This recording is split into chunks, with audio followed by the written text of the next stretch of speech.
Hello friends, मैं हूं आपका दोस्त असीमानंद और आप देख रहे हैं आपका अपना यूट्यूब चैनल हमारी बगिया। दोस्तों, जो गेंदा है और जो गुलदाउदी है, दोनों ही इतने सुंदर फूल हैं कि सर्दियों में हम इनको लगाए बिना बिल्कुल रह नहीं सकते हैं। सर्दियों में इन फूलों के बगैर हमारा गार्डन अधूरा सा लगता है। लेकिन इन फूलों को कैसे हम ज़्यादा से ज़्यादा ले सकते हैं और जो पूरा पौधा है बहुत ज़्यादा बुशी जो है किस प्रकार से बन सकता है, तो आज के वीडियो में इसी पर हम बात करने वाले हैं। दोस्तों, जो क्रिसैंथेमम है या जिसको हम गुलदाउदी कहते हैं, इसकी सैकड़ों नहीं बल्कि हज़ारों वैरायटी हमें आजकल मिलती है और अलग अलग नर्सरी में हमें अलग अलग तरह के वैरायटी देखने को मिलता है। गुलदाउदी के कटिंग से आप इसके नए पौधे कैसे तैयार कर सकते हैं, इसका भी वीडियो इसी चैनल पर मौजूद है। दोस्तों, जो दूसरा पौधा होता है वो गेंदा या जाफरी होता है, जो कि हमारे बगीचे में सर्दियों में बहुत ज़्यादा खिलता है। और न केवल सर्दियों में बल्कि गर्मियों के मौसम में भी गेंदे खिलते हैं। तो बहुत सारी वैरायटी गेंदे की होती है जो कि पूरे साल भर भी खिलते हैं और कुछ ऐसे होते हैं जो केवल सर्दियों में ही खिलते हैं। तो उम्मीद करता हूं दोस्तों कि आपने इन दोनों तरह के पौधों को अपने बगीचे में लगाया होगा। तो इसमें अगर आपने अभी तक पिंचिंग नहीं की है तो किस तरीके से पिंचिंग करते हैं और उसका फ़ायदा क्या होता है, तो उस बारे में मैं आज आपको डिटेल में बताऊंगा। दोस्तों, ये जो आप देख रहे हैं क्रिसैंथेमम के पौधे और मैरीगोल्ड के पौधे, तो इसमें मैंने कुछ हद तक पिंचिंग की है। और किस तरीके से पिंचिंग करते हैं, हालांकि पहले भी कई वीडियोस में मैं दिखा चुका हूं, लेकिन फिर भी जो है आज के वीडियो में आपको फिर से दिखाने वाला हूं। और इस समय भी अगर आपने अपना गेंदा लगा रखा है और इस तरीके के आपके पौधे हो रहे हैं या इससे छोटे हैं, तो अभी भी आप इसको पिंचिंग कर सकते हैं। दोस्तों, पिंचिंग करने का फ़ायदा ये होता है कि आपका जो पौधा है वो बुशी बन जाता है और बहुत सारे जो ब्रांचेज़ हैं वो इसमें निकलते हैं। और पौधे में जितनी ज़्यादा ब्रांचेज़ होगी उतने ही ज़्यादा फूल होंगे। और देखिए, जो पौधा है इसमें कहाँ कहाँ से ब्रांच निकली हुई है, किनारे किनारे से कई ब्रांच निकली हुई है। तो दोस्तों, अगर आप इसको पिंचिंग नहीं करते हैं तो आपके पौधे में ब्रांचेस बहुत ही कम निकलेगी और पौधा जो है सीधा ऊंचा और लंबा हो जाएगा और ज़रा सा हवा आने पर उसके गिरने का डर बना रहता है। दोस्तों, यूँ तो आप गेंदे को बीज से और कटिंग से दोनों ही तरीके से लगा सकते हैं, लेकिन मैं कटिंग को ज़्यादा प्रेफर करता हूँ क्योंकि इससे जो पौधे हैं जल्दी तैयार हो जाते हैं और साथ ही जो फ्लावरिंग है वो भी अच्छा आना शुरू हो जाता है। बीजों में कई बार हमें पता नहीं चलता कि बीज अच्छे वाले हैं या अच्छे फूल नहीं हैं, लेकिन कटिंग में जब हम लेते हैं तो किसी अच्छे फ्लावर को देख कर के ही उस पौधे का कटिंग हम लेते हैं। और इसकी कटिंग हमेशा ऊपर से लेनी चाहिए। हमारे जो ऊपर की टिप है वहाँ से 4 इंच की कटिंग लेकर के हम लगा सकते हैं और उससे नए पौधे तैयार कर सकते हैं। दोस्तों, जब हम नए पौधे तैयार करते हैं तो जब हमारे पौधे 6 इंच के हो जाते हैं तो ऊपर से हम इसके टिप को तोड़ सकते हैं और तोड़ने के बाद इसमें से फिर नए नए साइड ब्रांचेस निकलने लगते हैं। जैसा कि ये पौधा देख रहे हैं तो इसमें साइड ब्रांचेस निकले हुए हैं क्योंकि मैंने ऊपर से तोड़ दिया था। और अब ये जो साइड ब्रांचेस हैं इसके टिप को भी मैं तोड़ने वाला हूँ, जिसको कि पिंचिंग कहते हैं। तो पिंचिंग आपको धीरे से उंगलियों के सहारे से ऐसे तोड़ना होता है। इसको आपको नाखून अपने दबाने की इसमें कोई ज़रूरत नहीं है, केवल आप अपने हल्के उंगली से थोड़ा सा उस जगह को टेढ़ा करेंगे तो वो जो है टूट करके हिस्सा आ जाएगा। और याद रखिए कि आपको जो है टिप को तोड़ना है, ना केवल पत्ते को।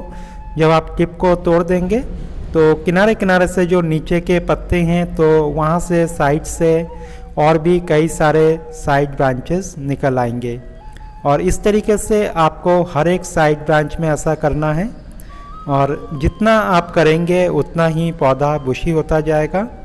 और इसमें जो साइड ब्रांचेस फिर से निकलेंगे तो चाहे तो उसके टिप को भी आप तोड़ सकते हैं, लेकिन इस काम को आप जितना पहले से करेंगे उतना ही अच्छा है। और फिर जो है सर्दियों के मौसम आते आते आपका पौधा फूलों से भर जाएगा।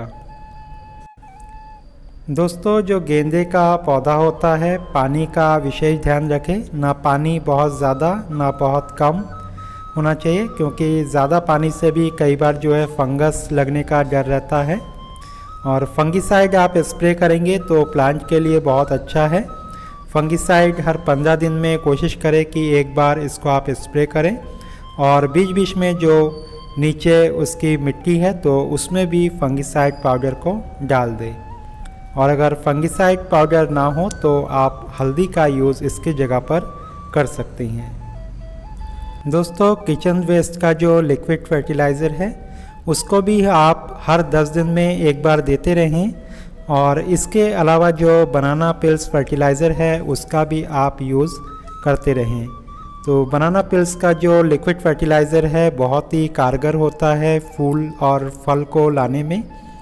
जहाँ पर फूल फल नहीं हो रहे हैं या फूल फल आ भी रहे हैं तो उस समय आप इसको देते रहें, जिससे कि कंटिन्यूस वो फूल या फल आते रहें।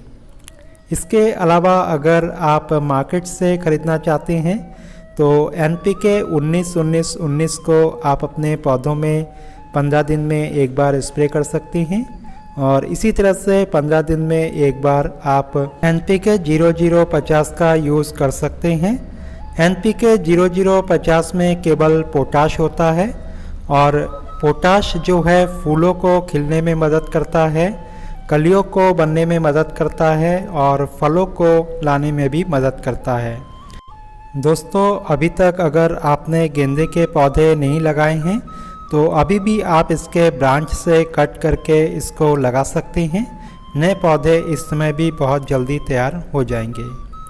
और इसके अलावा दोस्तों, दूसरा जो पौधा है जिसको हम गुलदाउदी कहते हैं, तो इसको भी आपको पिंचिंग करना होता है। जैसे कि इन पौधों में मैंने पिंचिंग किया था तो इसमें से बहुत सारे साइड ब्रांचेस निकल करके आए हैं। और पिंचिंग का मेथड वही सेम है कि आपको ऊपर से केवल जो सॉफ्ट उसकी ब्रांच है या सॉफ्ट जो टिप है उसको ही आपको तोड़ना है। ऊपर के बस 2 जो पत्ते हैं नए उसको आप तोड़ देंगे, उसके ब्रांच समेत या पूरे टिप समेत, तो फिर नए नए ब्रांचेस नीचे से उसके आ जाएंगे। और जो नए ब्रांचेस आएंगे तो वो भी थोड़े से बड़े होंगे, और उसमें भी इस तरह से ऊपर से आपको फिर से तोड़ देना है उसके टिप को, और फिर से जो है उसमें और भी नए ब्रांचेस आ जाएंगे। इस तरह से जो ब्रांचेस है वो मल्टीपल होते जाएंगे, और जो आपका पौधा है बिल्कुल गोलाई में आ जाएगा और बहुत सारे ब्रांचेस उसमें आ जाएंगे। दोस्तों, बहुत सारे लोग ये पूछते हैं कि हमारे जो पौधे हैं वो प्लास्टिक के गमले में हैं तो उसमें ठीक ठाक से नहीं हो रहे हैं, लेकिन ऐसी बात नहीं है दोस्तों। प्लास्टिक के जो गमले होते हैं या जो पॉलीथीन होते हैं उसमें भी पौधे बहुत अच्छे होते हैं, बशर्ते जो उसका ड्रेनेज सिस्टम है वो ठीक हो। इसलिए अपने जो भी प्लास्टिक के गमले हैं नीचे से 7-8 होल ज़रूर कर लें, या आप इस तरह से प्लास्टिक के जो पॉलीथीन होती है उसमें आप करते हैं तो उसमें भी नीचे की तरफ कुछ होल्स ज़रूर कर दें। तो उससे जो पानी है वो एक्स्ट्रा पानी सारा वहाँ से निकल जाएगा और प्रॉपरली वहाँ से थोड़ी थोड़ी ऑक्सीजन की सप्लाई भी पौधों को मिलती रहेगी। दोस्तों, जब गमले में आप बहुत सारे होल कर देते हैं तो डायरेक्टली उसमें मिट्टी को ना भरें, बल्कि नीचे एक लेयर आप बजरी बिछा लें और उसके ऊपर थोड़ा सा रेत बिछा लें और उसके ऊपर ही आप अपने सॉइल मिक्स को डालें। इससे जो है आपके जो होल्स है वो बंद नहीं होंगे और मिट्टी जो है पानी के साथ बह कर के भी नीचे नहीं आएगा। साथ ही इसमें जो है वर्मी कंपोस्ट या गोबर की पुरानी खाद को डालना ना भूलें, बल्कि जो सर्दियों के पौधे हैं इसमें इनकी मात्रा की भी ज़्यादा ज़रूरत होती है, क्योंकि कुछ समय के मेहमान होते हैं जो सीजनल प्लांट्स होते हैं, तो प्रॉपरली इसमें इस खाद को मिलाएं। दोस्तों, इस चैनल पर दोनों ही पौधे को कटिंग से कैसे तैयार करें तो इस पर वीडियोस अलग से बने हुए हैं, तो उसको आप चैनल पर जा कर के देख सकती हैं। चैनल में नए हैं तो इसको अवश्य से सब्सक्राइब कर लें। वीडियो में अंत तक बने रहने के लिए आप सबका हृदय से धन्यवाद।